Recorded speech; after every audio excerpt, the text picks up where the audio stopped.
inject into the grid by, you can see in the typically the second figure active filter, the three wire reactive nonlinear load is nothing but our rectifiers are connected, and a filter is connected at the PCC, point of common coupling. Basically whatever the harmonics that are created, that will be nullified by our active power filter which is connected. Anyhow, whatever these things which we see, these filters, these are ultimately an additional infrastructure we need to create to maintain the power quality, even though if you go for multiple rectifiers. So this is not recommended. So when we are designing a system itself, if there is no transformer and if there is no need of using active power filters to compensate the problems that are created by our converters, that would be the more efficient system. So due to that reason only we go for high power factor converters. So that means that is the main preamble of our these things. Now coming to the high power factor converters. So ultimately here are the few points.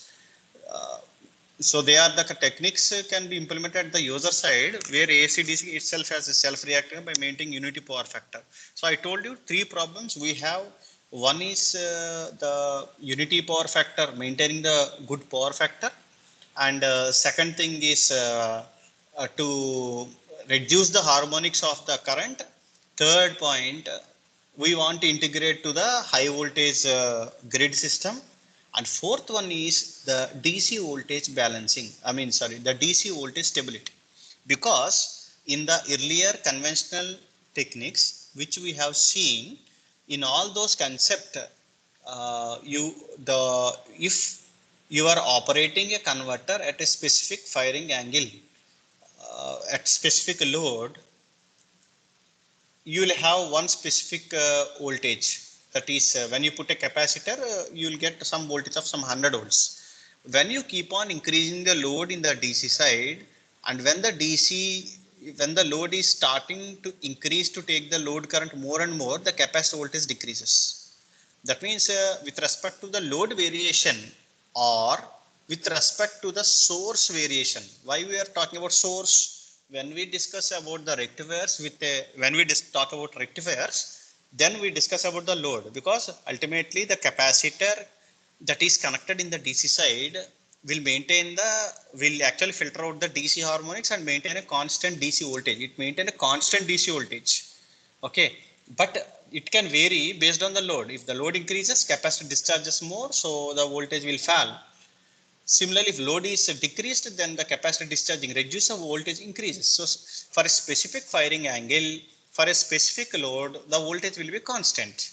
Either you decrease or increase firing angle, or if you decrease or increase the load, the DC capacitor will be constant, but the same voltage will not maintain. It will be ripple free. In fact, we can say the voltage would be ripple free, but the voltage will not be constant. It vary with respect to the load. When you talk about rectification mode of operation, when we talk about inversion mode of operation, for the same concept, if the source, when you are connecting a renewable energy source in the DC side, and if you are operating a rectifier greater than 90 degrees, so based on the source voltage injection also, the capacitor voltage will change, right? So ultimately what happens, across the DC side, the voltage will never be constant. So it keep on varying in the earlier cases when the firing angle or the source power availability changes, and if the firing angle changes, the voltage across the DC will never be maintained constant continuously. It would be ripple free, but it cannot be continuous. So three things we need to take care. One is power factor, two is harmonics, and three is constant load voltage maintenance. Fourth is high voltage usage. Of course, when we are talking about high power factor converters also, initially we start with two level converters only. So typically this is a the high power factor, two level high power factor converter, which you can see over the screen now. So basically what happens in this case, this is basically inverter. The inverter, when we are going for any inverter operation, if we say single phase or a three phase inverters, which we see the basic inverters also, like a rectifier, when alpha is greater than or infinity, how they could make a bidirectional power flow The inverters also have the capability of bidirectional power flow. That is the reason why we connect the feedback diodes across the inverters. The feedback diodes of the inverters basically feedback the power into the source when there is a inductive nature in the AC side of a inverter. So whatever it is, now the same inverter is being used for the purpose of the power, the high power factor converter, which you can see over the screen. So basic things, when we are using the control scheme for this purpose, you can observe that we should take as a three things into the picture. One is DC voltage regulation, two is power factor maintenance, and three is harmonic distortion to maintain the sinusoidal current waveform. So that is the way how the control scheme is designed. If you see the X of the X in the figure need not be considered in the control scheme. X is actually for phase. Okay, for the VDC X and VDC X star, because here when we say three legs, A leg, B leg and C leg, there we have three legs there. So the VDC star, that means the reference and actually is compared. That means what we are comparing, we are comparing the DC. First thing what we are doing is DC voltage regulation in the control scheme. The VDC and VDC star is the reference. Let me say if your converter, you say this is basically a boost rectifier. So we can maintain the VDC constant of 1000 volts. So we maintain the VDC star at 1000, and VDC is nothing but the actual voltage from the sensor we will take and we will give it. So the error DC voltage is being calculated and it is fed to the PA controller. That is nothing but the voltage controller here. That means then the IDC component is calculated. What is the IDC? The IDC is nothing but the amount of current. It is algorithm current. Okay, it is basically what you are seeing there. IDC is the reference IDC current. Okay, reference IDC current basically to maintain the voltage of the capacitor to the reference value. When you are feeding the error voltage to the voltage controller, it gives the reference current to be maintained. Reference current that is required to be that should be injected into the capacitor to maintain the capacitor again back to the reference voltage. And then we are after IDC we have VXU, that is nothing but the unit template. We are multiplying the unit template. Basically the reason is because whatever the IDC current which you are calculating by using the PA controller is the DC side current. But ultimately we need to extract the same amount of current from the AC side. And you need to convert the DC component to AC component. So we are multiplying with VXU. VXU in the sense X is nothing but A phase. That means in this control scheme, after generating the IDC is again being generated by all the three legs of your inverter, A phase, B phase and C phase. So the IDC is multiplied with VXU in the sense VAU for the A phase. For B phase leg we multiply with VBU. That means by unit template, if it is to just to find the angle of your grid, because when we say Vm sin omega t, and if I say VMA, A phase maximum voltage, okay, if it is Vam sin omega t is the angle or the function of your A phase leg voltage, then what we are doing, we want only unit template. That means we want only angle. So that is why we say VXU is nothing but unit. We take only angle of A phase of the grid and we multiply to IDC. So that what happens, the IX star is nothing but IA star now. When you multiply with A phase unit template, it is IA star. So the IA star in the sense, the IA star is the reference AC source current that is required to be extracted from the grid or inject into the converter so that your DC will be maintained constant, the IX star. So again what happened, we are doing again reference minus actual, IX star minus IX is again actual. That means X is nothing but A phase. If you are doing the control scheme for A phase, the X is being replaced with A. So IA star and IA is being compared. So error current is found and fed to PA controller or current controller again. to find the VCon X. VCon X is nothing but the modulation signal or the reference voltage that should be maintained at the nodes of VCon A. That means that should be the voltage that we should inject into the converter so that the current will be sinusoidal of that shape, sinusoidal of the current will be of the same angle of the grid, and also it maintains the constant DC. The complete control scheme, the first portion of the control scheme maintains the constant DC voltage. After the voltage controller, the second part is maintaining power factor and also the angle of the grid and the angle of the current that is drawn from the grid is maintained to be same angle VXU. When you are multiplying the IDC with V unit template of the grid, it means the current whatever you draw from the grid, you take the same angle of the grid. If it is sin omega t, the angle will be sin omega t. If the angle of the grid is V sin omega t minus 120, it is 120. That means for A phase it is different, for B phase it is different, for C phase also it will be different, as you are seeing now. So in this way, when you could do, and it is generate PWM generation in the sense we go for sinusoidal PWM technique where we have carrier and we use the unipolar PWM scheme to generate the signals to the switches. So in this way, what happens? The DC voltage is constant, and if you see the waveforms with high power factor converters in the earlier case, when we are discussing the conventional rectifiers, you have seen the source voltage will be sinusoidal, whereas the current that is drawn is having quasi square wave waveform. With respect to firing angle, it is being shifted or the displacement angle is increasing, due to which the power factor is decreasing. And also one thing is the DC side voltage will not be regulated.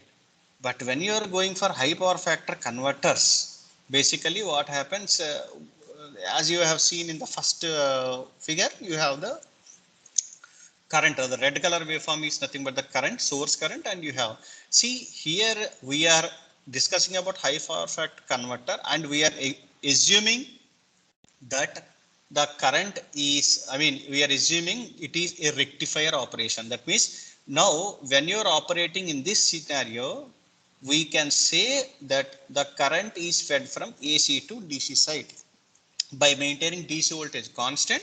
Whatever current that is drawn from the source, it is purely sinusoidal and with unity power factor.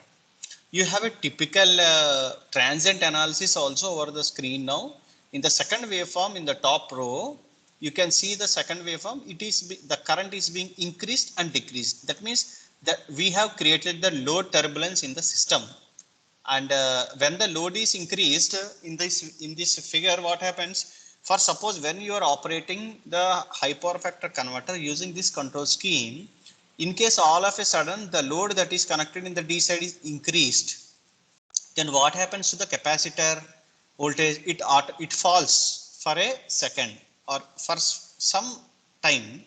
Immediately the error EVDC, the error voltage in the control scheme will increase, because when the converter is operating, and when initially when you started this control scheme and when you are operating, if it is, it's constant. So all of a sudden, if the load is being varied in this figure, if the load is varied, what happens to the capacitor? The capacitor will have some transient response, and all of a sudden the voltage across the capacitor will fall, because when load increases from the capacitor, it start drawing more current. So capacitor voltage will fall for some time. Before the controller reacts, capacitor voltage will fall. I will show the simulation of this system also very soon.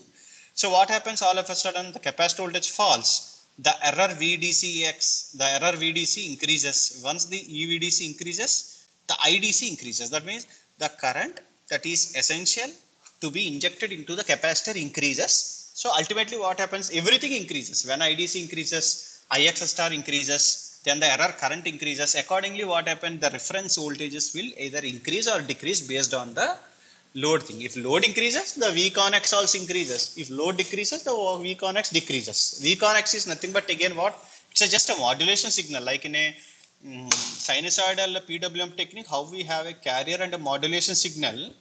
Similarly, here also there is a modulation signal, what you are seeing here, and the modulation signal is nothing but the this converter reference voltage. So when you when in this system, when there is any sort of transient condition like either load may drift or increase or decrease, IDC effect in the control scheme. For suppose all of a sudden there's turbulence in grid system, then also it reacts, because if grid system in the grid, if the voltage falls, capacitor voltage falls, but your VDC command is constant. So again same thing, error will increase. That means even though the grid voltage falls or the load voltage falls, the controller will react and try to increase the current that is drawn from the grid, so that ultimately its aim is that to maintain the capacitor current constant in the DC side. There is one more important feature which we need to understand from the same high power factor converter, because this specific technique only is implemented to feed the power of a renewable energy source to the grid. That is nothing but regenerative mode of operation. Now over the screen in the second row, the second waveform, you can there is a THD waveform. You can see the THD is 1.82 of the source current. Ultimately, it is very sinusoidal. You will get ultimately very less THD. So what happens now in the case of in the second row, in the second waveform, you can see how the current is changing its orientation from positive off cycle to negative off cycle. Why? When can you take the high power factor converter to this situation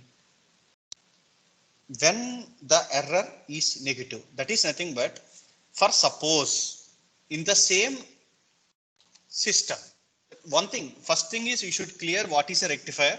It's clear, right? In the case of rectifier, the power is fading from AC to DC side. And ultimately what happens based on the control scheme, when you're connecting a passive load in the DC side, now the system will work fine. Current is fed from the grid into the converter.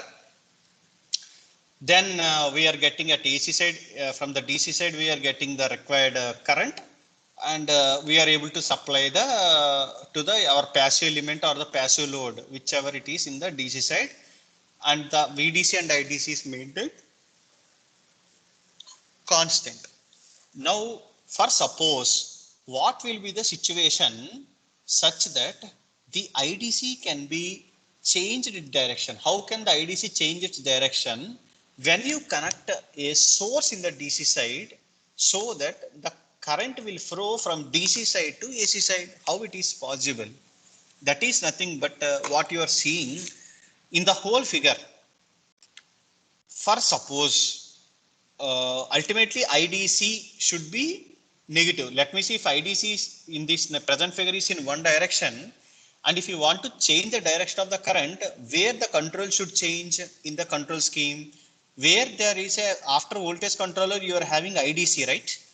The IDC, if the reference of this current is negative, then what happens automatically, the next generating components or next components will automatically work in negative, and even the voltage that applied to the converter also will be negative, and hence we can achieve the reverse operation of the inverter. That means, but this IDC which you are seeing after voltage controller, when we can, how can we make the IDC as a negative component when the error is negative? If the error is negative, the voltage controller, the error current that is flowing into the voltage controller is negative, IDC also can be negative. When will be the error will be negative? If the reference current, reference voltage is less than the actual voltage. Isn't it? Because here what happens, when we consider the load is passive element, always we say that reference is greater than the actual. So always we assume the error is positive. But if you want to make the error negative, the main thing what we want to know is that the VDC star should be less than the actual. That means the IDC X star, the IDC X which you are seeing is the actual DC side voltage. If you could take the DC side actual voltage greater than your reference voltage, then the error can be negative. This basically being implemented in this fourth waveform of your slide. That means at the instant of 1.2, where you are seeing now, there what we do, we connect a battery in the DC side so that the voltage, that means reference, if the reference voltage is 1000, all of a sudden I connect a 100 and 1200 volts that in the DC side. So immediately what happens, the 1000 minus of 1200 will be the minus 200 error voltage appears, and then it will be minus IDC, then it is minus IA star, then it is minus IRR, then the negative converter voltage will be imposed across the converter. So that what happens, the power flow will be from the DC to load side. And that is the thing that you can observe in this fourth waveform. At 1.2, when I apply a huge DC voltage, okay, the current has changed its direction. If you see the DC side voltage, this is the situation. If you see the waveform DC link voltage at 0.1 to approximately up to 0.8 in the figure, we have made the load variation. That means suddenly the load is increased. So when the load is increased, what happens to the DC link voltage? It fall. Then due to our converter, again the voltage restored. At one instant, at t is equal to 1, we suddenly decreased the load. So capacitor of the voltage has increased, but again due to our control scheme operation, it came back to constant. If you see at 1.2, you can see a huge spike. There what we are doing, we applied a high voltage battery in the DC side. So, but what happened due to your control scheme, again, even though you apply high voltage DC, the control scheme tune in such a way to maintain the constant DC link voltage, but between 1.2 and 1.4, the action is called as regenerative mode of operation. And during that operation, you can observe the current flow will be from the converter into the grid. Okay, so again at 1.4, when I suddenly dropped the battery, the voltage of the DC has suddenly fallen, but it again restored back. And the next two spikes are nothing but the grid voltage distortion. Suddenly the grid voltage is being reduced at 1.6, it restored. Again at 1.8, I have suddenly increased the grid voltage, again the DC voltage got restored. That means when you are going for high power factor converter, with this basic control scheme, rectification is possible, regenerative mode of operation is possible, grid what you say, grid, the voltage in the grid or grid fluctuation is possible, load fluctuation possible, but all the time you can observe the current is sinusoidal with unity power factor. Here what we need to discuss is, in the fourth waveform, the current is out of phase from the voltage. It doesn't mean the current is out of phase or the power factor is not zero, because at 0.2, at 1.2 T, when you apply a high voltage battery in the DC side, and when the current started to flow into the grid, and from that point onwards, we should see the current with respect to grid, not with respect to converter, because here you are getting negative because the ammeter that is connected in the simulation is in the same manner. So it is showing us negative. But when we talk about regenerative mode of operation, In such cases, we should see the current or the voltage from the grid side, because grid is receiving the current now, not the thing. When the grid is leaving, we are seeing the load flow into the load is positive, voltage is positive. But now in the regenerative mode of operation, what is happening? Now grid became a load for your system. So for the grid, the current will be positive. That means when I talk about with respect to grid, now whatever the current waveform you are seeing between 1.2 to 1.4, the current will be minus of minus. So ultimately what happens with respect to grid, the current is unity power factor and purely sinusoidal. And this is the advantage of a high power factor converter.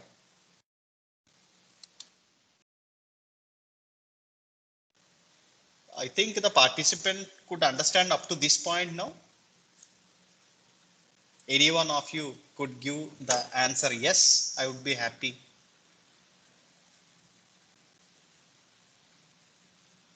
Hello, is it audible? Candidates? Sir, it's audible. Yeah, thank you. So this is one main thing which we want. Before discussing about, see, same thing in this whole high power factor converter system. Now I already told you four problems. One is grid voltage. I mean, one thing is first the source current, or you can say the grid current. Second thing is harmonics of the waveform. Third is the power factor, and first thing is DC voltage regulation, as I told you. Second is the shape of the source current or the grid current. Third is power factor of the grid current. Fourth is high voltage operation. In this high power factor converter, as it is a two level inverter, all these three is possible except high voltage operation. So for high voltage operation, you cannot prefer the two level operation of a high power factor converter. For this also we need to go for some other technique, nothing but melt.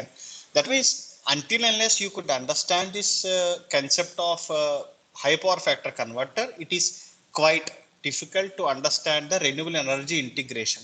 So in this whole, in this slide, if you have any doubt, you kindly ask me now itself, because if you go for the next stage of the presentation, it is quite difficult to understand the things. So Sorry for the disturbance, sir. If you want yeah, to take 5 minutes break, sir, take sure. some tea. Yeah, sure. I think meanwhile, if anyone have a doubt, you can ask, Sure. and then we'll start the multi-level inverters. Okay, sir. So I'll join back in 5 minutes, sir. Once, I mean, I'll be online, but I will Sure. speak after 5 minutes again. Okay. Yes, sir. Yes. Take some Thank you. 5 minutes. Sure. Because already it's the 1 hour over. You take some tea. Yeah. Snacks. Okay. Right, sir. It's okay. Fine. Thank you, sir.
Yes, yes, 5 minutes break.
Dear participants, the break for 5 minutes. Will start the session after 5 minutes. If you want, you are also to take tea and return back to them. Good afternoon, sir. Okay, sir. Sir, can we have these videos in YouTube or anywhere for Yes, listening yes, sir. again? Once evening, we will send the YouTube link, sir. Okay, sir. Thank you. Anyway, we are every session is we have recorded. Up to now, Okay. yesterday morning onwards, up to yesterday morning, we provided the YouTube link. Okay, Today, sir. this faculty is today on leave. We'll send on tomorrow Okay. morning for yesterday afternoon and today's session. Today morning, tomorrow morning. Those are available, sir, for some time? Yes, On 100% is available. Even up to another 1 or 2 years also it's available. Okay, sir. Okay, sir. Okay, anyway, our previous 2 session video also available in this YouTube link. Okay, We sir. already completed 2 series of your HTTP. This Yes, video sir. also available in this YouTube. Okay, sir. Thank you, sir. Okay, thank you.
Dr. Saravanan, actually, I'm just searching for some simulations which I can show to the participants, possibly.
Jairam sir, we'll start the session, sir. Yeah, sure, sir. I'm just searching for simulations because. Okay, sir. If you want to search another 5 minutes, also no, not having any problem, sir. Yeah, I'll be back in 2 minutes, sir. I'm just looking for some Okay, sure. simulations Okay, which I okay, could sir. show. Okay.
Sir, I'm just ready to start now. Can I start? Yes, yes, sir. You start. Yeah. Continue. Sir, is it visible, sir? No, this figure. Yes, your slide is visible, sir. Okay.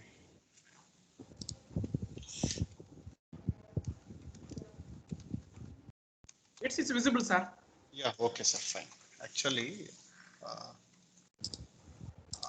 I'll just move for a small other simulation also, sir. I mean,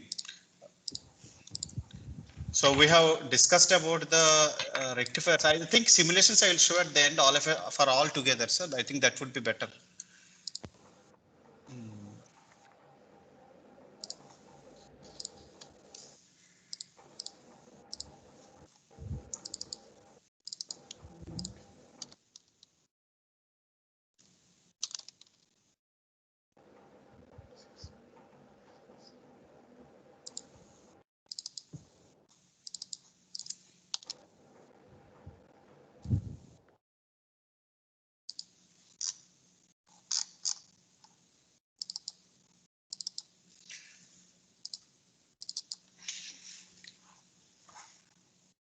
Sir, I'll be presenting one more thing in between, sir. Let's see Okay, sure, whether, sir. because I need to take the introduction on inverter also before going for the next step. Okay, okay, sir.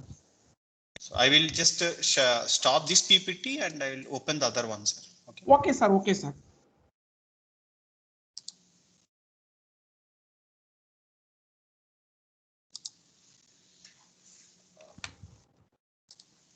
Sir, is it visible now? This inverters. Yes, yes, sir. Visible, sir. Multi-level inverters. Yeah, fine, sir.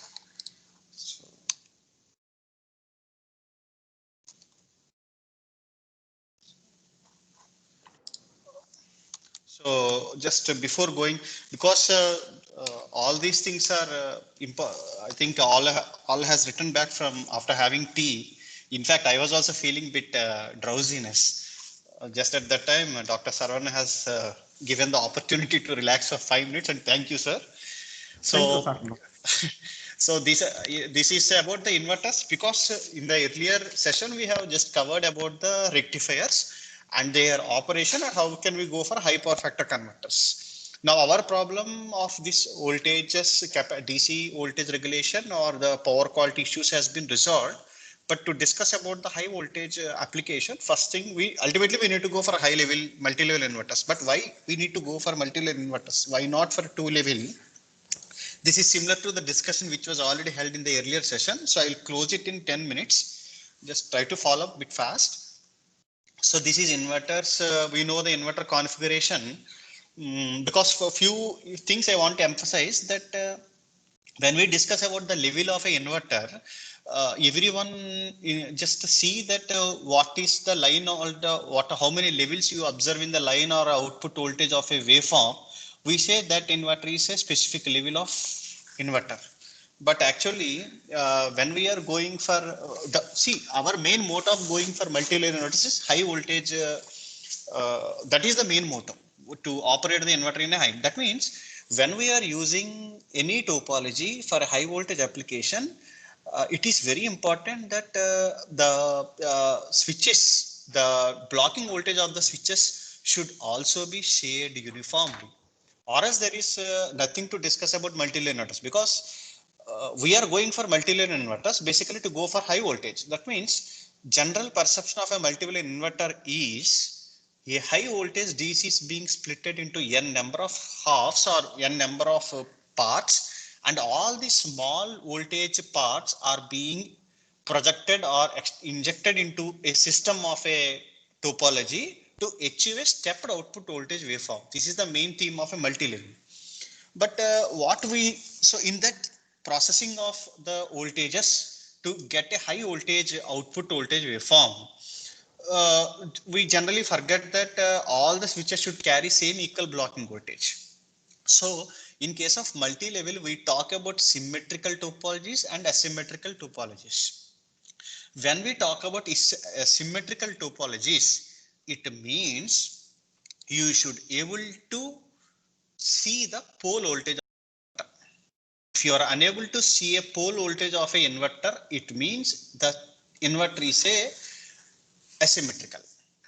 That means those type of inverters cannot be used for high voltage applications. Asymmetrical multi-level inverters are basically used for a specific application where you require a n number of steps to get the maximum sinusoidal output voltage. We just say reduction of switches. We make a different type of switching. Ultimately, our achievement is just to achieve a stepped voltage output waveform which resembles a sinusoidal voltage.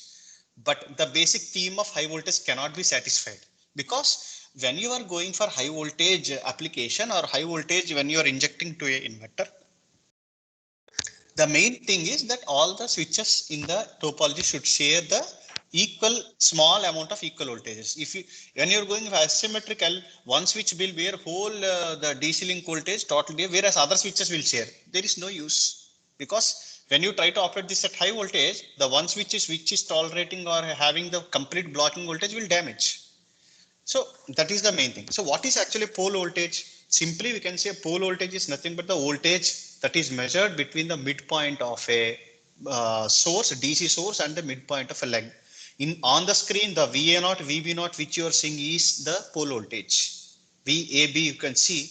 A and B is the load voltage poles, and O is the midpoint of your DC link.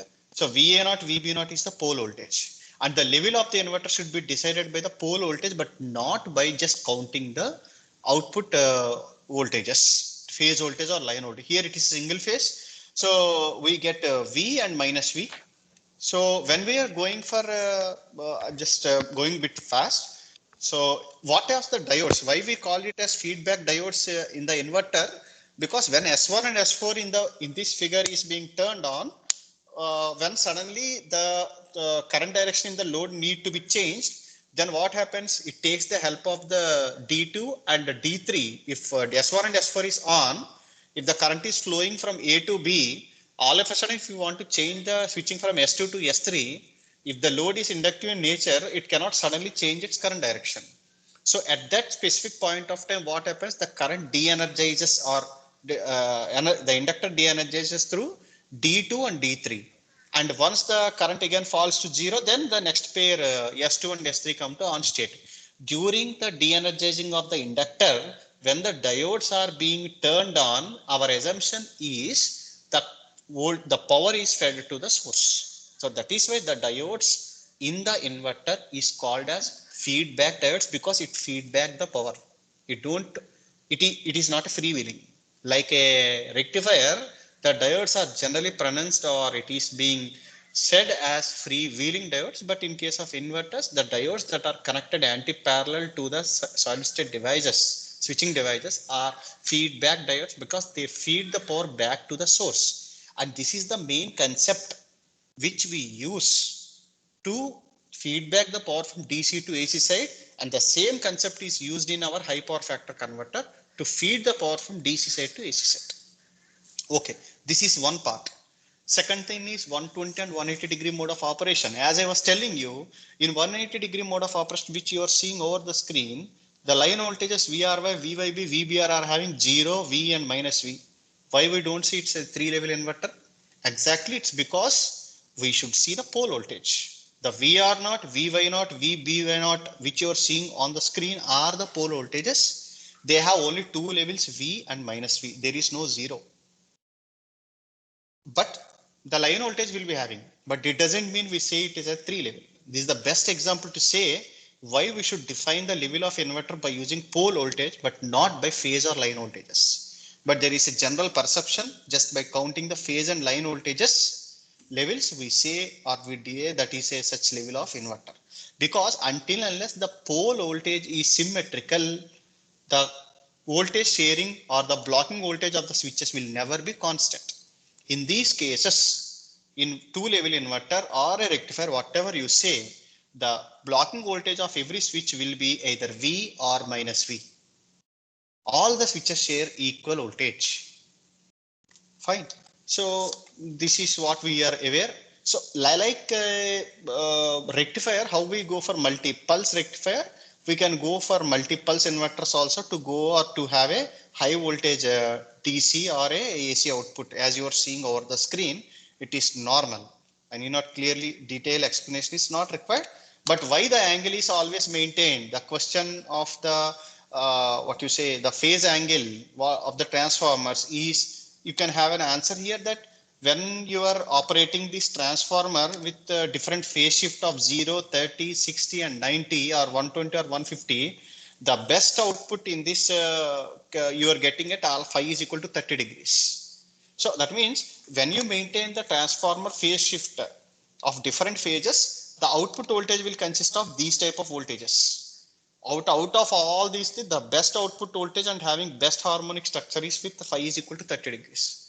And that is the reason we maintain the angle 360 by pulse number of a inverter or a rectifier when you want to decide the transformer's rating.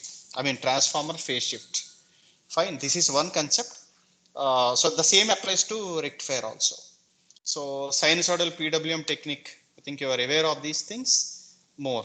So let us now first discuss about what is a multi-level inverter. So as I told you, one is the output voltage, you'll have the, see, as we have the problem, the way how we have the problem in case of rectifier with the source current, because when you're going with the rectifiers, in case of rectifier, the problem is with source current because there the source current will be nonlinear.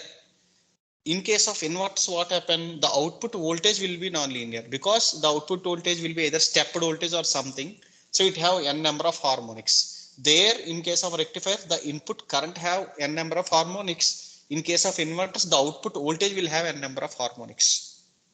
So one thing is reduction of harmonics. Second thing is improving the inverter to apply for high voltages. So with the conventional inverter, it is not at all possible.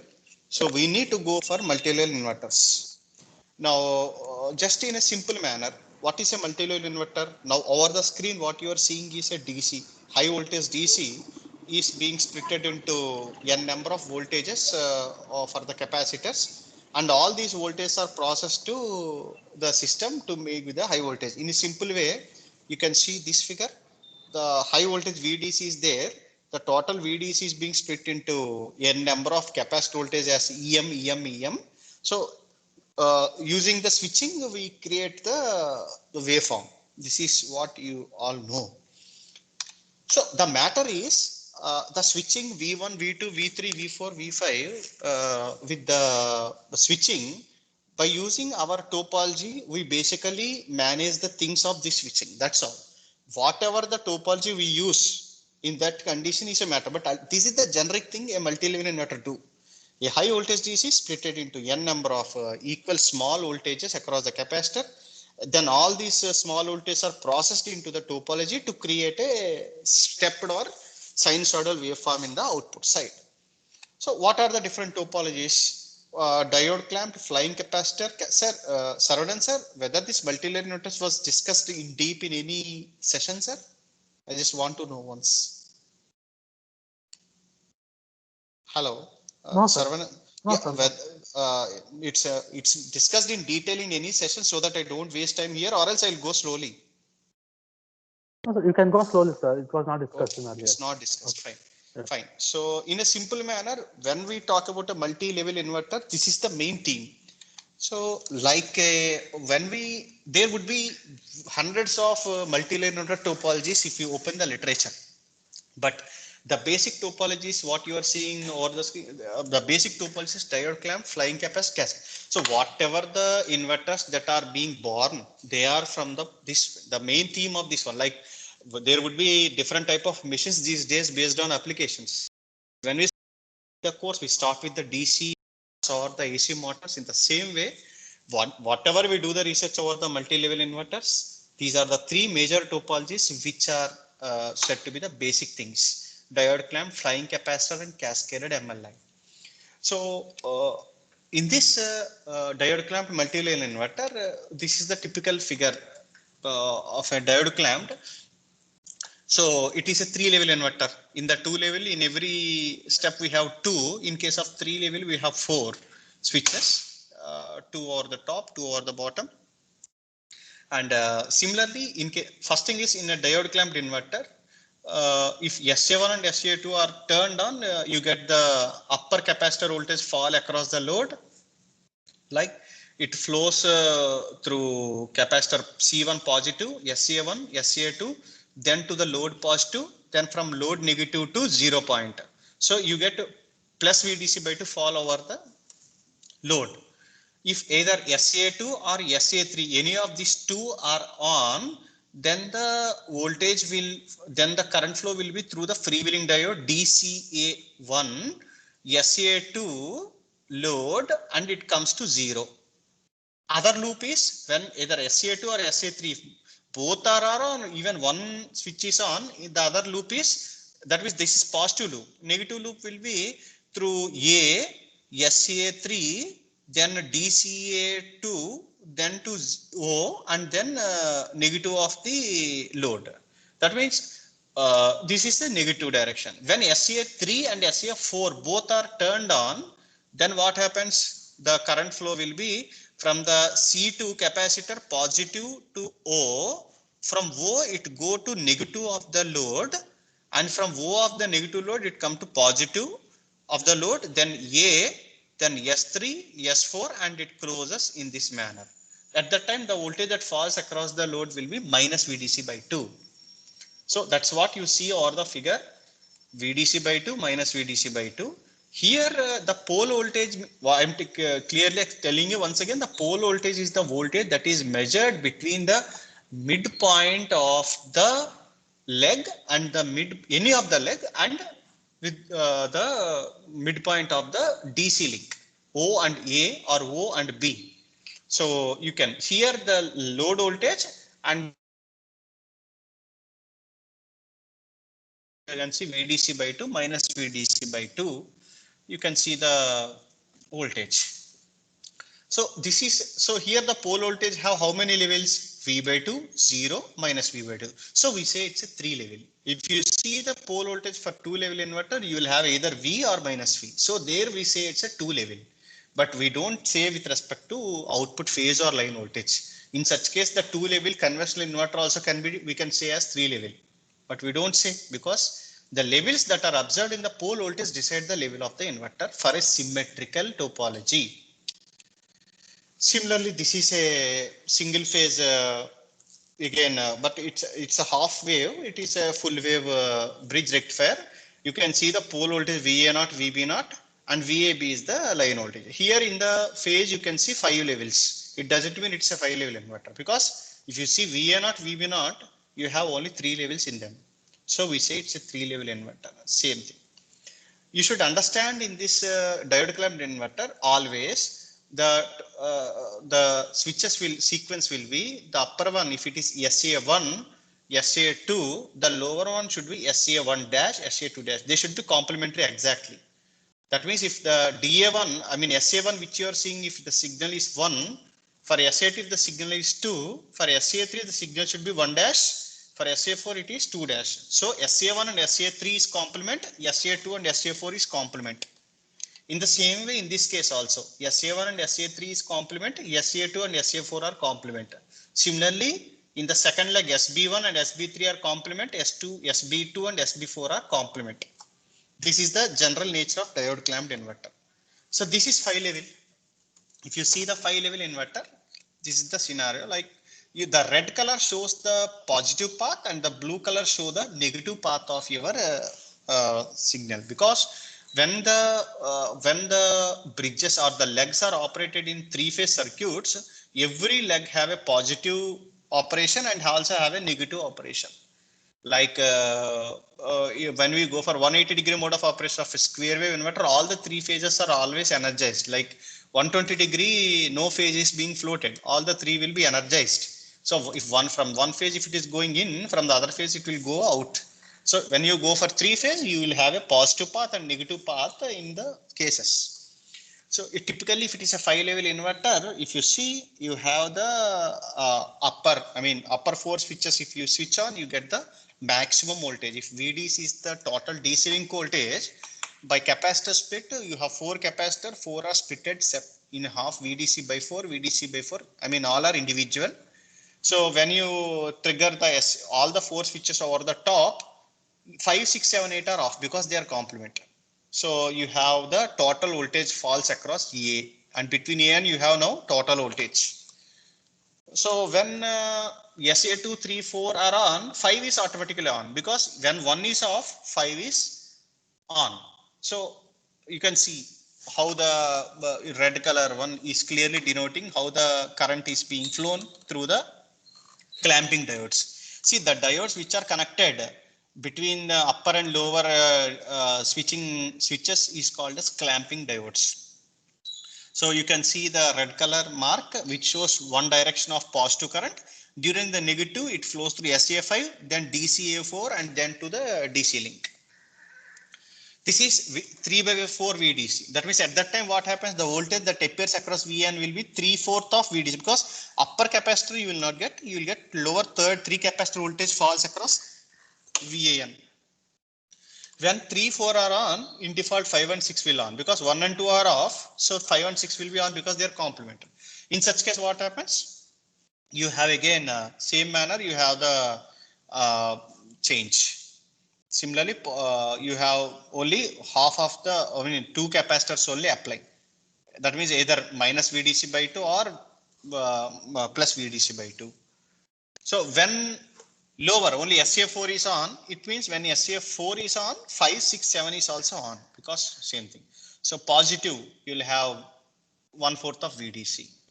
When all the 4 are off in the upper one, or all the 4 are on in the second one, you get 0 voltage, because no capacitor voltage is falling on VAN from the figure. So this will be the switching state and devices. So when all the 4 are on, you get VDC. When all 3 are upper and 1 lower is on, 3 VDC by 4, like this. So that is the way how the voltages are being processed to get a high voltage AC. So these are the features in the sense, nothing, just we discover these things you can get from the textbook or the material. Okay. Let us discuss the next topology also, that would be better. Next is flying capacitor multi-level inverter. So this is a topology where you get flying capacitors as you are seeing over the screen. In the same manner, you have here what happens, the sequence of the devices should be from the top. If it is 1, 2, 3 and 4, the lower one should be 4 dash, 3 dash, 2 dash and 1 dash. In the diode clamp, how we have 1, 2, 3, 4, lower is 1 dash, 2 dash, 3 dash, 4 dash. But when you are going for flying capacitor, when upper from the upper it is 1, 2, 3, 4, lower will be 4 dash, 3 dash, 2 dash, 1 dash. Okay, so that you can see now, if all the 4 are on, as usual, you will get the VDC. See, in this flying capacitor and in the diode clamp, there are two things. In the case of diode clamp, to get one level of voltage, only one combination of switching is possible. In case of flying capacitor, to achieve same level of voltage, you can have 2 or 3 ways. Like now you are seeing over the screen for the 3/4 VDC. See, you can just see, because I cannot explain with a finger. You please observe that directly for all the internal 3 capacitors are applied by S2, 3, 4, you can get 3 VDC by 4. The other way is all the whole VDC link. So the other capacitor is applying in opposite direction in the second figure, right? So the positive. So you get again here also 3/4 VDC. So this is nothing but called as switching redundancy. Compared to the diode clamp, in flying capacitor, you have the switching redundancy. So in the same way, like 3/4 VDC, you can do for VDC by 2 also. How can we get 3 VDC by 2? Again, you can get different combination. VDC minus 2 VDC. If you go for capacitor clamping, 2 capacitors in opposite direction, if you try to apply, you can get out output 2 VDC by 2. Or else if 3 VDC by 4 minus VDC by 4, you can get VDC by 2. So you can make different combination in case of flying capacitor, but you should understand the switching sequence should be 1, 2, 3, 4 from the top. Lower will be 4 dash, 3 dash, 2 dash, and 1 dash. So here in the case of diode clamped, you have only to achieve one level of voltage, you have only one way of switching. Whereas in this case, you see to get 3 times of 3 VDC, I mean 3/4 3/4 VDC, you have how many? 4 combination. To get 2 VDC by 4 or VDC by 2, you have 6 combination. Similarly, VDC by 4, you have 4 combination. For 0 and 4 only, you have 1 combination. So in case of capacitor, you have switching redundancy. But there are few problems. First, let us just have a operational overview. Then we can think about what are the problems. So this is cascaded multi-level. This is the very wide used, and basically being the renewable energy system integration, this is the main inverter which we need to focus on. If you see the cascaded multi-level inverter in this figure, so they are just nothing but they are 2-level inverters. That means when there is a H-bridge cell, always when 2 diagonal switches are on, you will either get VDC or minus VDC. If upper 2 switches of the legs are on, you will either get 0. Either upper 2 you on, you get 0. Either lower 2 you on, you get 0. In the same switch, you don't operate upper and lower because it will lead to short circuit of the DC source.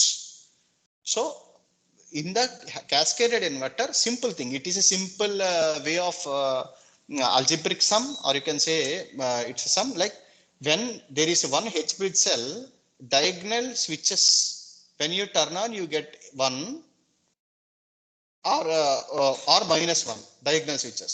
If you turn on 2 upper devices at a time, you will get 0. If you turn on lower 2 devices also, you get 0. But at a time, you never on the 2 devices in the same leg because it will lead to short circuit. When one E, 0 and minus E states, if you cascade such H-bridge cell of n number, you can get different combinations, isn't it? So you can get V0 minus V in first bridge. Second bridge also you can get V0 minus V. Third bridge also you get V0 minus V. Fourth bridge also you get V0 minus V. So ultimately, if you want to 4V, all the 4 bridges will be operated at a positive V state. You will get 4V. If you want 3V, again you here also you will have the, what you say, again here also you have the switching redundancy. How can you get 3 states? If you on any of the 3 bridges, either upper 3 you get 3, lower 3 you get your thing. That means out of all the 4 bridges, any of the bridge you can make 0. It doesn't mean only upper one you should make 0. So here the redundancy is how either you can switch on upper, switch off any of the 4, you can get 3 VDC. How to get 2 VDC? Any of the 2 bridges can be 0 state. You can get V and V in the other 2 bridges. Other method also is there. In 3 bridges you can get V, V, V. In the 4th bridge you can create minus V. So then also you will get 2V.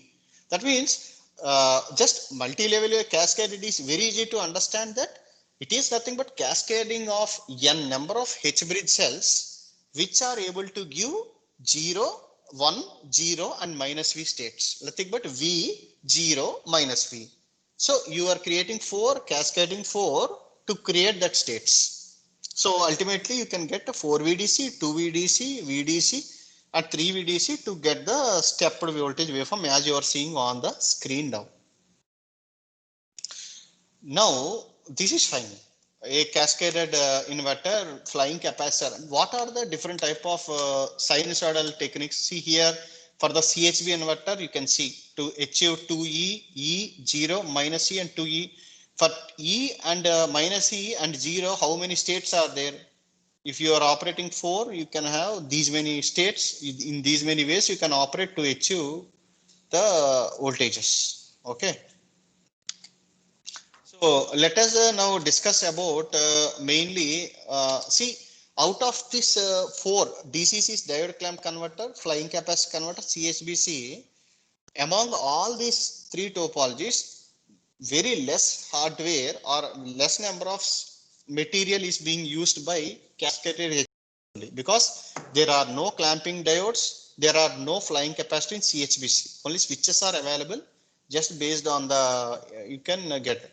But if I say in case of DCC, in diode clamp converter or flying capacitor converter, high voltage DC in a single string or in a single stretch you can give in DCC and FCC only, because in diode clamp converter and flying capacitor converter, the DC link voltage you can give a high DC link voltage you can integrate to that at a time. Whereas in CHBC, what happens? If you see the CHBC, all the VDCs are small VDCs and they are integrated to form a high voltage AC source, isn't it? So in this case, Jasmine, just tell them. So in this case, what happened? The inverter, in the CHBC inverter, all the DC voltages that are being connected should be isolated. That means you cannot connect a single DC source parallelly to all the H bit cells. All the H bit cell DC sources should be isolated. So there is a difficulty because when you try to produce a high voltage AC, you should give n number of small isolated DC voltages to each H bit cell. But in practical, it is quite difficult because creating isolated DC links is difficult.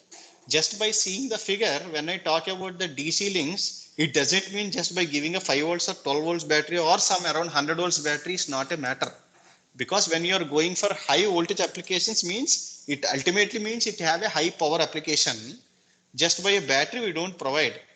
So when we want high power isolated DCs, it means again what you need to do from a AC source, you need to maintain transformers, isolation transfer. Primary might be single, high voltage primary will be there. In the secondary side, what we should do, n number of windings should be there, which will split a high voltage AC to individual isolated small part of AC voltages, and every part of small isolated AC voltage you should feed to a diode rectifier, and through the capacitor you need to give one DC link. That means when you want to go for cascaded multi-layer inverter applications, to convert from DC to AC for a routine applications, you require this much of system. But now you tell me what is the advantages you will get if you want to use the renewable energy source, because when you are using a renewable energy sources to integrate to the grid, ultimately you will get n number of small level of voltages only. Because when you go for PV strings, when you want a 1 megawatt solar power plant, you will not connect all together and take a single DC supply. You form different strings, small strings. All together, ultimately you can integrate to the high voltage. Now, apart from all the topologies, by the way of inverters, ultimately cascaded multi-level inverter is having a lot of disadvantage, because you want to generate a high voltage DC and then you need to convert to AC and U. But in par with the renewable energy source integration, out of all the three, cascaded multi-level inverter is the best, because already the user is having small DC link voltages available with him to produce a high voltage DC voltage. Whereas in the other two inverters, it is not possible, because if you want to give the renewable energy source to the multi-level inverter for the other two topologies, all the strings should be series connected, and you can give a one single string to a DC diode clamped inverter or a flying capacitor inverter. But that is not possible, because you cannot design such a huge PV strings. PV strings are always in a modular structure which gives small part of voltages. But when you integrate such small part of voltages to the grid, cascaded multi-level inverter is a very good inverter or the best chosen inverter. How we will integrate to the grid is the second question, which will go further.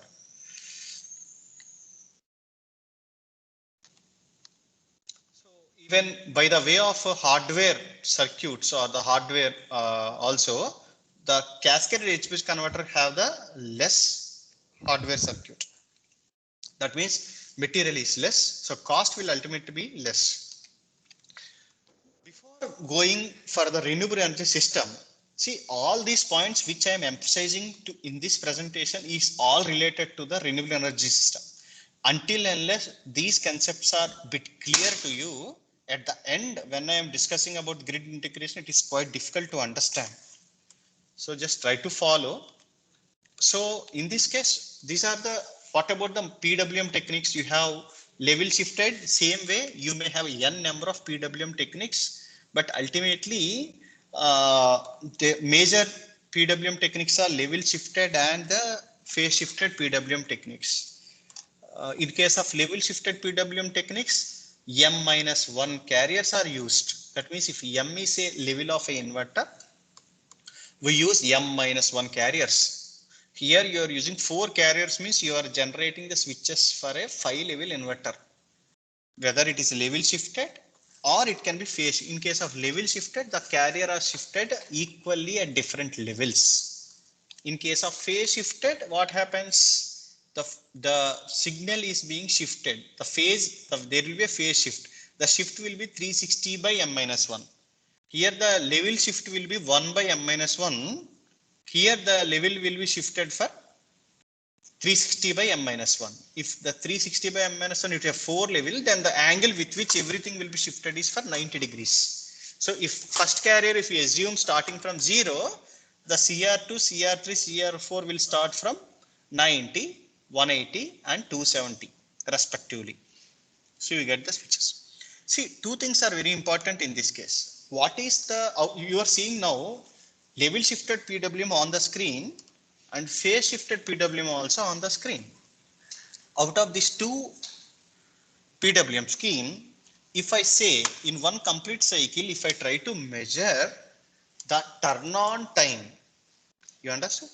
In both the cases, in this case, if I try to calculate the turn on time or duty cycle of the upper switch, and here in the upper switch, because if I consider, let us say whatever that, if 1, 2, 3, 4 are the 4 pulses generated by 4 carriers, and here also if there are 4 pulses carriers, 4 pulses generated by 4 carriers, in case of level shifted, in one cycle the duties ratio of all the switches will be constant. The instant of switchings will be different. But if you calculate the turn on time in a cycle, in all these 4 switches, it will be same. In this case, in case of level shifted, you will not have like that. So what happens? You will not have, you will have the upper switch is less, lower second switch is bit more than that. So when you are going for the complementary, third one will be having less, will have more than the second one, and fourth one will have the more turn on time. If I say, if these are the four switches, SA1, 2, 3 and 4, complementary of the switches in the diode clamp will be 1 dash, 2 dash, 3 dash and 4 dash. So what happens? The outer switch will have less, inner switches will have more turn on time, because if I say upper switch is 1, 2, 3, 4, what happens to the lower switch? In the lower four switches, first switch will have more because it is complementary to the first switch. That means when you try to apply the level shifted PWM for a diode clamp or a flying capacitor or a cascaded inverter, the switches of which are having the inner, that means if I say 1, 2, 3, 4 are the switches, the third and fourth switches will have more on time. Similarly, in the lower switches, the first two switches will have more on time. So what happens? The final thing what you should understand is the turn on time of any switch is not equal in case of level shift. That means if I take one cycle of switching, in that one cycle of switch, all the switches are not having the same duty cycle. Whereas in the phase shifted you have same, but of course here it is not calculated. But in one cycle, if you see the turn on time of all the four switches, it will remain same. And important thing is, in case of diode clamped, only level shifted only is possible. Whereas in case of flying capacitor and diode in the cascaded, you can use any of these two PWM techniques. But in case of diode clamp, you need to go only with level shifted, because for diode clamp, you cannot use the phase shifted PWM, because in the phase shifted PWM, it will give switching redundancy. But in case of the diode clamp, it doesn't accept the switching redundancy. You can only use level shifted. Now, due to this reason, what happens? Understand this point, that when you are going for level shifted PWM for any of the three topologies, ultimately no switches will have the same equal turn on time or duty cycle. Due to which what happens, the four capacitors which are connected across the switches, you understood? There is one, if you remember the figure of this, you can say this one, either flying capacitor, or you consider the diode clamp, whatever it is. If you are giving one single VDC supply, and if it is splitted as four VDCs, then what happens? None of the devices are being given. I mean, when the devices are not switching on with same duty cycle, the capacitors charging and discharging will not be equal. When the capacitors charging and discharging is unequal, what happens to the capacitor voltages? They deviate. Actually, the multi-level, we are going for multi-level inverter operation because of the reason that all the capacitors will maintain same equal voltage, and the same voltage falls across every device, and all the devices will have the same voltage.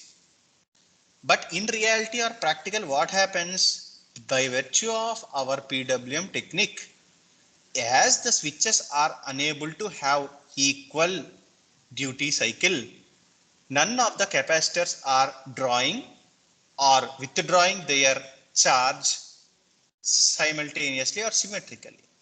So the capacitor voltages will drift and will have different voltages. And when these voltages fall on the switches, the major option of the major option for which we are going for multi-level is being disturbed. And that is the reason in case of multi-level inverters, not only operation of the switches, but when you are using the sinusoidal PWM technique, the user should take care for using the algorithm or some additional hardware so that the capacitors are maintained balanced. And that is one research area. That is one research area actually. Maintaining capacitor balancing in multi-level inverter is one research area. It's not so simple, but it is the thing. So apart from these issues, this is one thing. On the other part, in the second one, now in the earlier diode clamp, we are discussing only about the capacitors, outer capacitors. In case of flying capacitor, you have again the flying capacitor. Internally, you have so many flying capacitors. So it is very difficult to maintain the capacitor balancing in the flying capacitor topology. If you could maintain only outer, it is not sufficient. For inner capacitor also, you should do the balancing technique. That is why, in general, either the diode clamp is used or they use the cascaded multilevel inverter.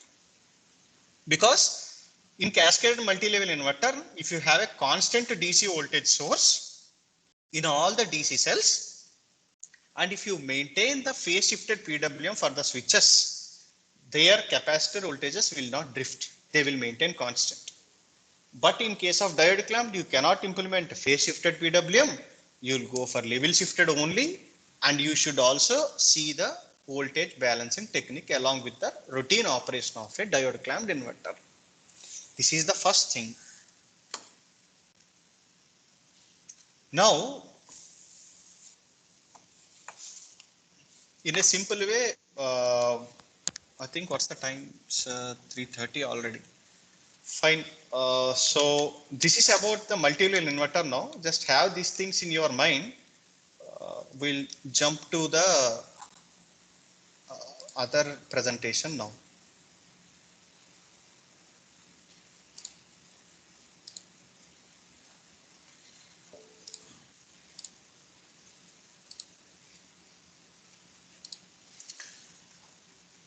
I think the presentation is visible now again. Yes, sir. Yes, sir. It's visible. Yeah. In case of diode clamped multi-level inverter, this is the continuation of our earlier presentation now, which I have discussed to you regarding now.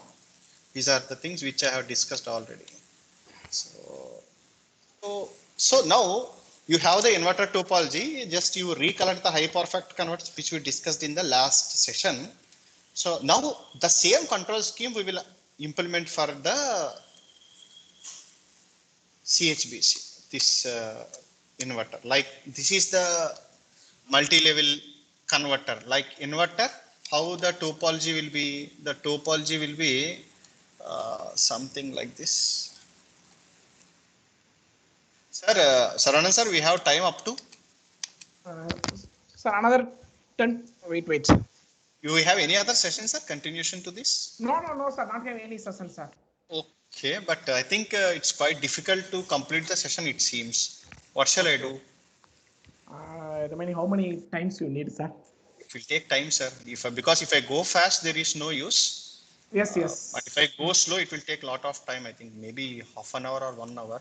So what shall I do? If you want, I can continue this session on some other day also. Sure, sir. Is it possible to conclude another 10 to 15 minutes? I will try to conclude, sir, with the simulations which I did or else. Okay. Okay, sure. So if we have some time, other day we can cover for 1 more hour. Bit sure, clearly. 100%. Sir. 100% right, call some, sir. Fine. So anyone just anyone day possible to continue on Saturday afternoon? Yeah, if participants are interested to continue, we can do. But Saturday one session is there, sir. Saturday we continue one, sir. I will really through phone. I will inform you, sir. You can inform. Meanwhile, I'll try to close little bit session. Just simple manner, I will explain the things. Sure, See, sir. This is the control scheme of the CHBC. By just seeing the control scheme, you need not bother. It is just a. You can see that as you are seeing this. This is the circuit diagram which we are thinking about now. Where it is. This is the circuit diagram of a cascade edge bridge high power factor converter. In the earlier high power factor converter, we have seen the three-phase two-level inverter, whereas now the cascaded H-bridge inverter is implemented as high power factor converter, where you have a source, an inductor, and a load in each thing. Here, still there is no renewable energy source. Our assumption is the load is passive element.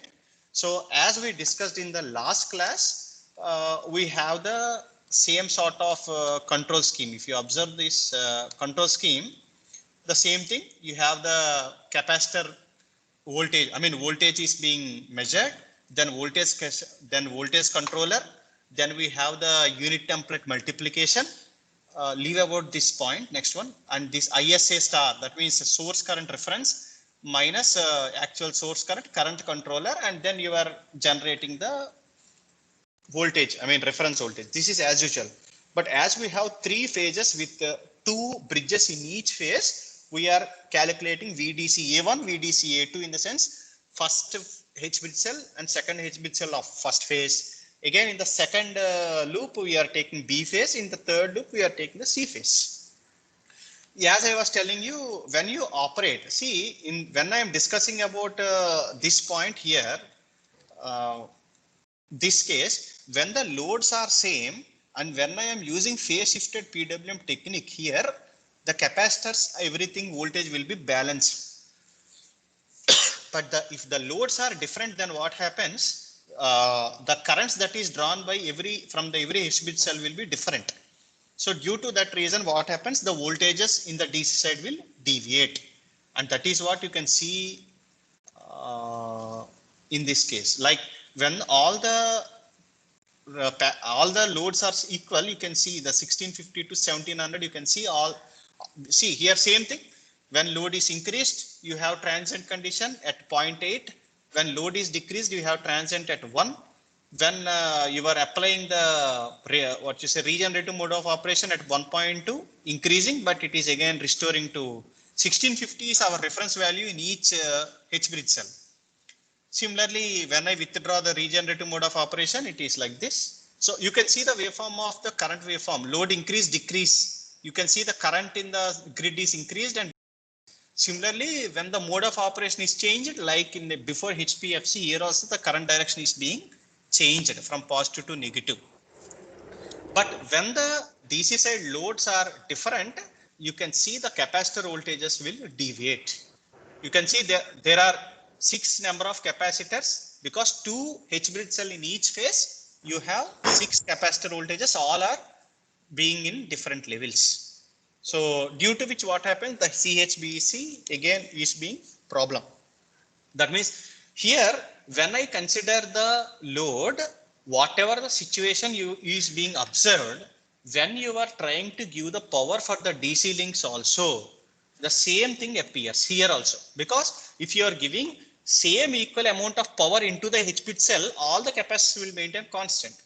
But when you are giving different power from the renewable energy source to each H bridge cell while regenerative mode of operation is being occurred, at the time the voltages of all the DC capacitors will be different. Same thing here also, what happens, until unless all the capacitors maintain the equal voltage, the role of multilayer inverters will fail. Because see, if all the capacitors maintain same equal voltage, all the switches in the H bridge cell will maintain same VDC. If the voltages are deviating, let me say if both the H bridge cells should take 500 and 500, and due to the load variation, if one bridge is taking 700 and if other bridge is taking 300, then the switches which are across the 700 volts capacitor will damage if the capacity of the switches is only 600, because these are the design aspects. Fine. So that is the way how it. So one thing I can tell you, renewable energy source can be integrated to the high power factor converter when you could take the DC side voltage more than your reference value, or so this is one important thing which you can understand now. So in the same way, I will just show you the this is the how can you integrate the renewable energy source to the grid. See, by seeing the figure, you need not worry. See here, the VDC, sir, the cursor is being viewed by you. My cursor,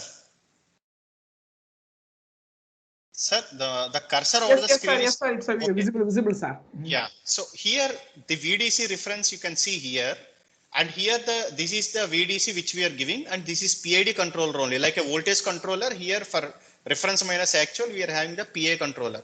See, when you are going for renewable energy source integration, you cannot simply say that just draw 5 amperes of current or 6 amperes current from the DC side, because it can be defined only by MPPT. So by using the MPPT algorithm, by using the standard technique to find the I reference, we find the I reference here and we will feed that current here. That means in high power factor converter, this IDC, if it is negative, this point is negative. If it is negative, we said that the inverter will go for renewable, the regenerative mode of operation. If this I reference, that means after this point, when you are multiplying with the angle of the grid, if you make this reference current to negative here, if you make this component negative, ultimately other will be negative and your inverter will start extracting the power from DC and it will feed back to grid. That is the simple concept. In case of high power factor converter, this portion will not be available. This portion in the high power factor converter will not be available. But when you are going for renewable energy system, to make this component negative, what we do, we connect this I reference to this control scheme. This I reference is nothing but amount of current that you can extract from your renewable energy source. We will take and we will integrate to the grid. So here what is, you will take this capacitor current minus, you will take this PV current or PV current minus capacitor current. We should take capacitor current minus PV current, because capacitor current is very small, whereas the PV current which we are entering into the system is more. So if you take the logic here, capacitor current minus PV current, here the component will be negative. Once this current component is negative, automatically the inverter will operate in regenerative mode of operation and automatically the power will feed from PV system to the grid. Okay, this is the simple technique. I think for multi-level we cannot cover up this. If possible, we'll do it later, but this is the basic thing. So the same concept can be used, like how we have implemented the high power factor converter of a 2-level to a CHBC. The same logic of 2-level technique, what you are seeing over the screen now, if you could implement the same thing with CHBC also, you can directly integrate the PV power from all HBID cells to the grid directly, which is connected to a high voltage. Okay, that is the way how we can integrate. So I think I will show a simulation for all of you once, which we have covered. I will just show. I think I should share it, sir. I should share the simulation. Yes, sir. I should share the simulation.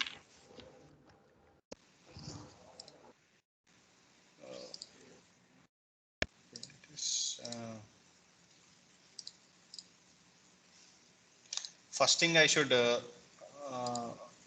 share this.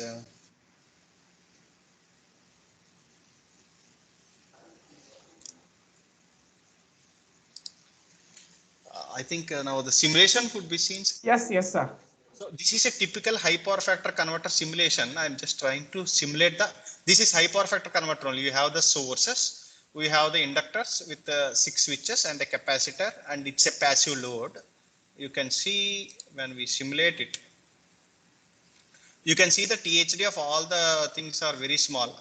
Actually, these are old simulation. I could not get the better one, but you can see the capacitor voltages are being maintained constant at the reference voltage. If here we have given 400 as reference voltage here. So you can see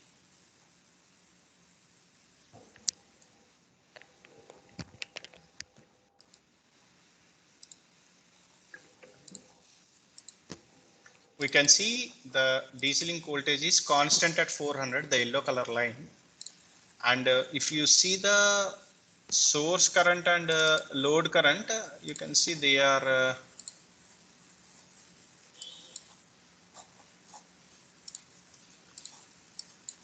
the upper one is the source current and the lower one is the source voltage. You can see they are sinusoidal. This is high power factor converter basically. You can see the control scheme, same thing, PID controller.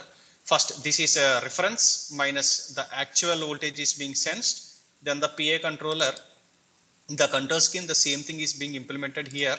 And then the switches are given. We are using the hysteresis controller instead of sinusoidal. Directly we are using the hysteresis controller here.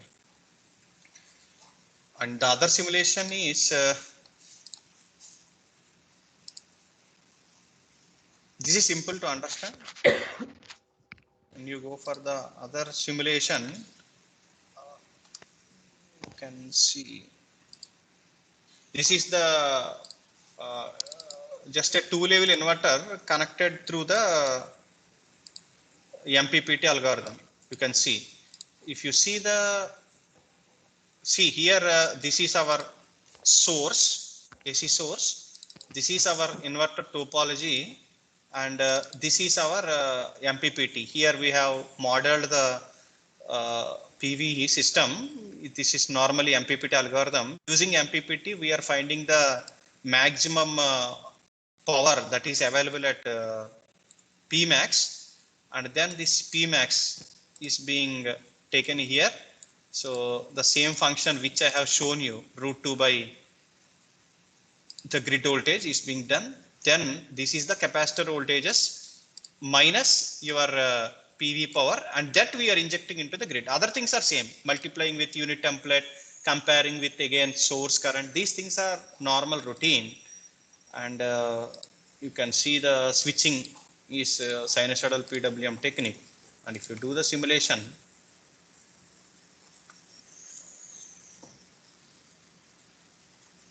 hello. Hello, sir. Yeah, nothing, sir. 1 second. 1 second, sir. Okay, sir.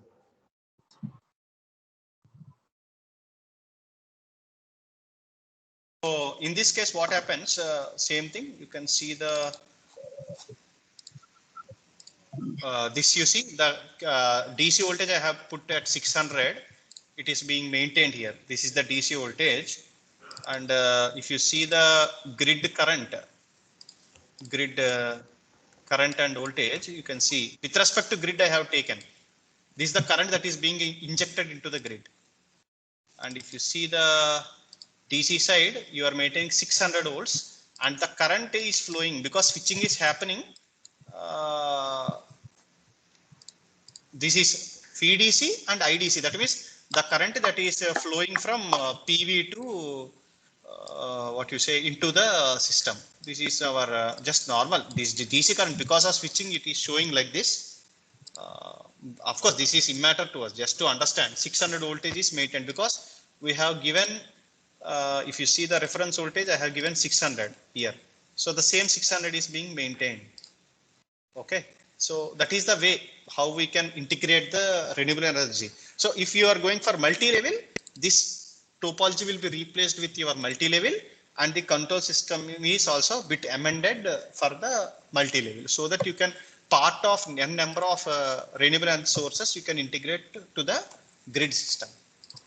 Okay, I think this then which we can cover. Okay, thank you all for your patience, and any other queries you can please ask me.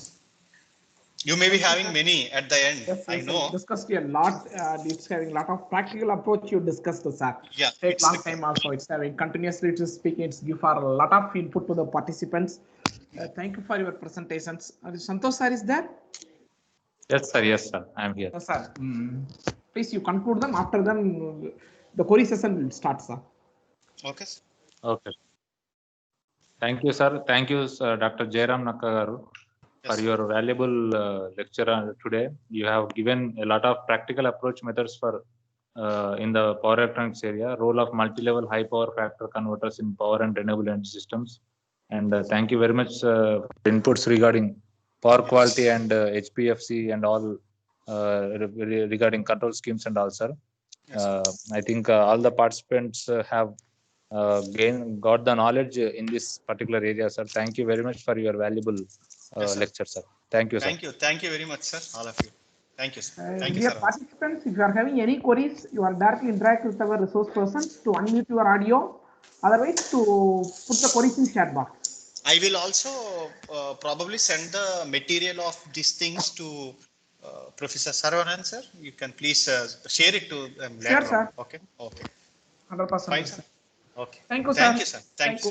Thank you for your excellent presentation, sir. On behalf of BVRT, I once again and thank you, sir. Thank you, sir. Thank you very much. Thank you, sir. Okay, sir.